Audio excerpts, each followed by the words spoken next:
ये कथा है बलि की कथा, बलि कथा। ये हमारे पाली पिटक में भी कथा आई है और बाबा साहब ने क्रांति प्रतिक्रांति इस किताब में भी ये कथा दी हुई है, बलि की कथा। एक राजा था, उसके राज्य में बहुत अच्छा चल रहा था, सारा काम बड़ा अच्छा चल रहा था, प्रजा बड़ी सुखी थी, सब लोग अच्छे से रह रहे थे। लेकिन एक बार ऐसा हुआ कि उसके राज्य में अकाल पड़ गया, बारिश ही नहीं हुई, एकदम सूखा पड़ गया सब जगह पे। सूखा पड़ा और सूखे के कारण लोगों में नैतिकता खत्म हो गई, क्योंकि खाने को नहीं मिल रहा था, पीने को नहीं मिल रहा था, तो लोग बड़े अराजक हो गए। छीना झपटी, मारा मारी, लूट पाट, चोरी चकारी, ये सब बहुत बढ़ गया। तो देखो जहाँ पर ये चीज़ें नहीं मिले तो उस राज्य में इस तरह की घटनाएं बहुत बढ़ गई, सारे लोग परेशान हो गए, राजा भी परेशान हो गया कि अब क्या करे, प्रजा सारी बिगड़ गई है, सदाचार नाम की कोई चीज़ रही ही नहीं। तो राजा ने क्या किया, मंत्रियों की एक बैठक ली, उनमें उनका एक सलाहकार ब्राह्मण भी था। अक्सर पहले के राजाओं के राज दरबार में ब्राह्मण लोग, पुरोहित लोग सलाहकार हुआ करते थे। राजा लोग उनसे ऐसे परेशानियों पर हल पूछते थे। तो ब्राह्मण से बातचीत हुई कि ऐसा सब हो गया अपने राज्य में, बहुत अनैतिकता फैल गई है, लोग चोरी चकारी, लूट मारपीट, लड़ाई झगड़ा ये सब कर रहे हैं, छीना झपटी कर रहे हैं, तो ये सब ठीक कैसे हो, क्या करना चाहिए। तो पुरोहित ने राजा को बोला, महाराज ये ठीक करने के लिए एक उपाय है। वो उपाय कौन सा है? तो बोले आप ऐसा करो, नरबलि यज्ञ करो। नरबलि यज्ञ क्या होता है? जिसमें यज्ञ में नर को मारा जाता है, इंसान को मारा जाता है ना, आदमी की बलि चढ़ाई जाती है, उसे नरबलि यज्ञ कहते हैं। नर की बलि चढ़ाना नरबलि यज्ञ। बोले आप बोले नरबलि यज्ञ करो। बोले कितने? कम से कम 1000 लोगों की बलि चढ़ानी पड़ेगी, और वो भी कैसे?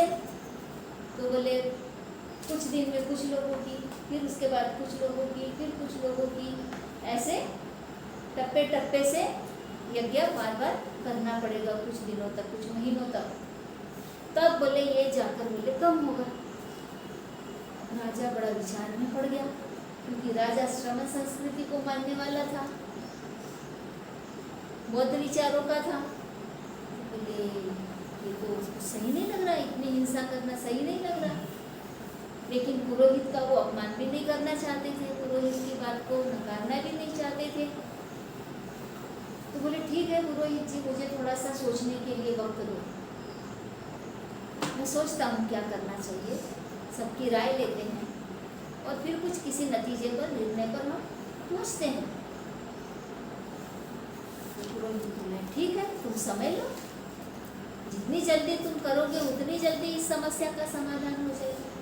राजा बहुत सोचने लगे कि इंसानों को मारकर किसी समस्या का हल होता है क्या? उसका मन नहीं कर रहा था इंसानों को मारने का। तो फिर उन्होंने खूब चिंतन किया, क्या करना चाहिए, क्या करना चाहिए।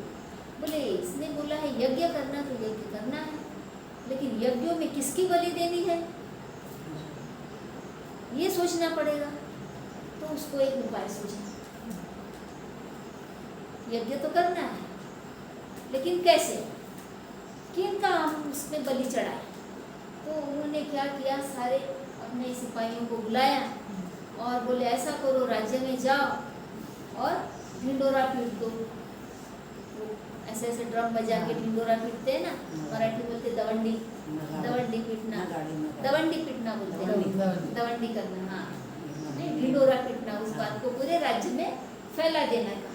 तो क्या फैलाने के लिए बोला? बोले जाओ और राज्य में सबको बोलो कि राजा नरबलि यज्ञ करने वाला है, क्योंकि हमारी प्रजा सारी बिगड़ गई है, सब गलत काम कर रहे हैं, अपराध कर रहे हैं, बहुत अराजकता फैल गई है। तो नरबलि यज्ञ का ऐलान कर दो और बोलो कि उस यज्ञ में उस व्यक्ति की बलि चढ़ाई जाएगी जो चोरी करते पकड़ा जाएगा, जो झूठ बोलते पकड़ा जाएगा, जो मारपीट करते पकड़ा जाएगा, जो शराब पीते पकड़ा जाएगा, जो जुआ खेलते पकड़ा जाएगा, जो भी अपराध करते पकड़ा जाएगा, सबको जेल में डालना है और इनकी बलि चढ़ानी है।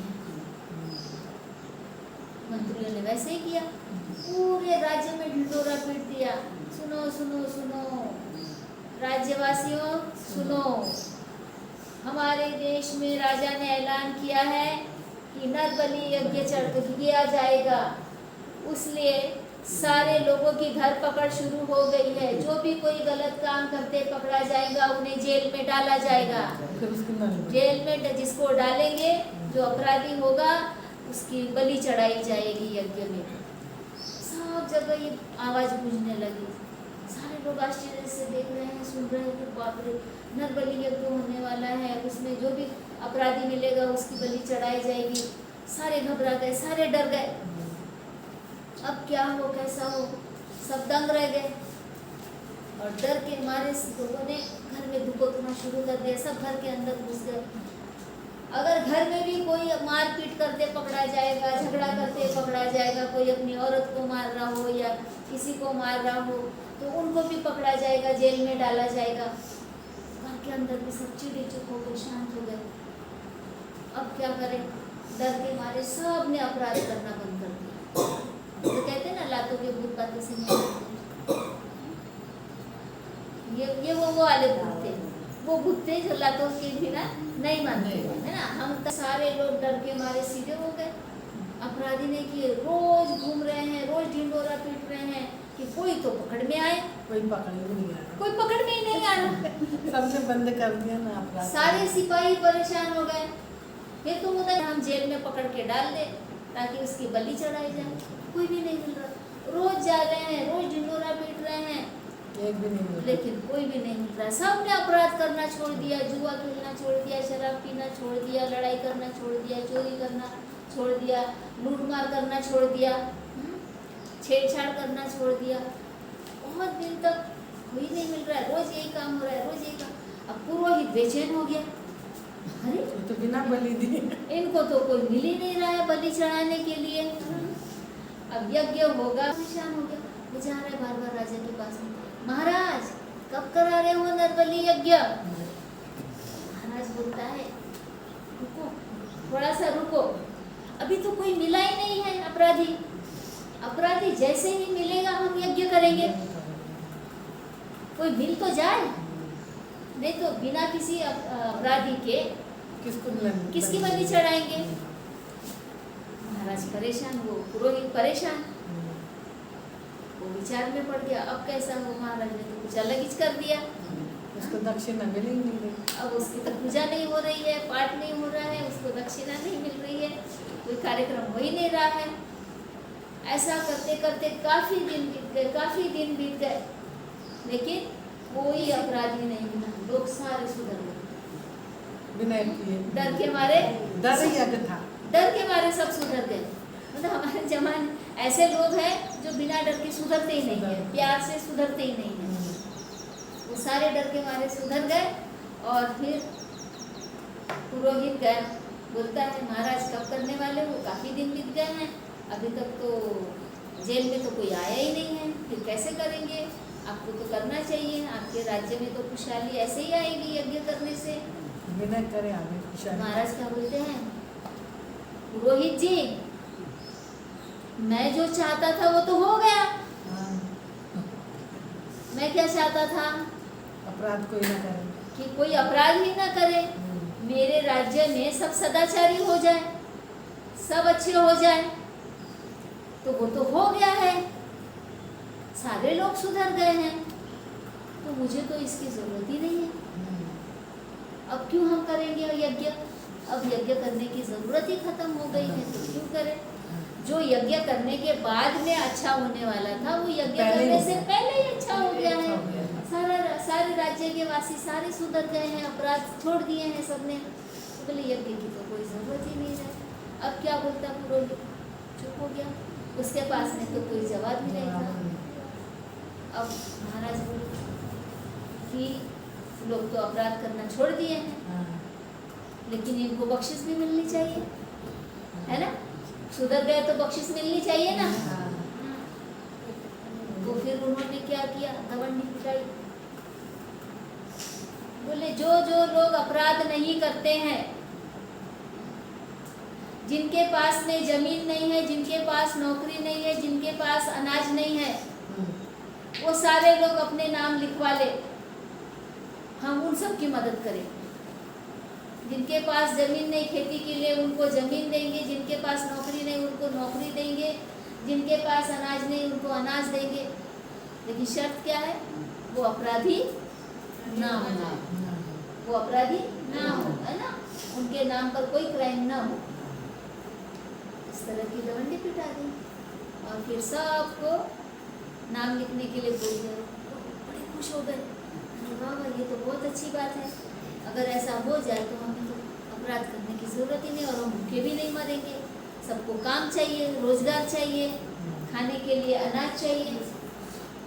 सबने नाम लिखा है, सब राजा के दरबार में हाजिरी लगाने लगे और राजा सबको काम बांटने लगा, उनको ये काम, उनको ये काम, उनको ये जमीन, जिसको जो आता था, जिसके शरीर में जो कला गुण या कौशल्य थे, उसके आधार पर वो उनको नौकरियां देने लगे, उनको जमीन देने लगे, सब देने लगे और लोग इस तरह से बहुत खुश हो गए। और फिर उनके राज्य में किसी भी तरह की कमी नहीं रही, राज्य की तरक्की करने लगा, प्रजा की तरक्की, राज्य की तरक्की, राजा बड़ा खुश हो गया। इस तरह से ये बलि कथा बुद्ध ने बताई है कि बलि देने से कोई सुधरता कुछ नहीं होता। नहीं है। ऐसे उपाय राजा ने करने चाहिए जिससे कि प्रजा सुधर जाए। अब डर के आगे जीत है,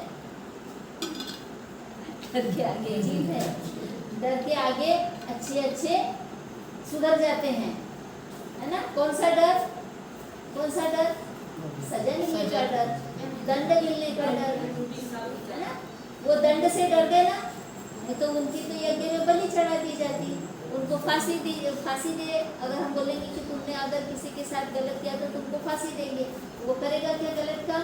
नहीं, डर लगेगा। अभी हम आप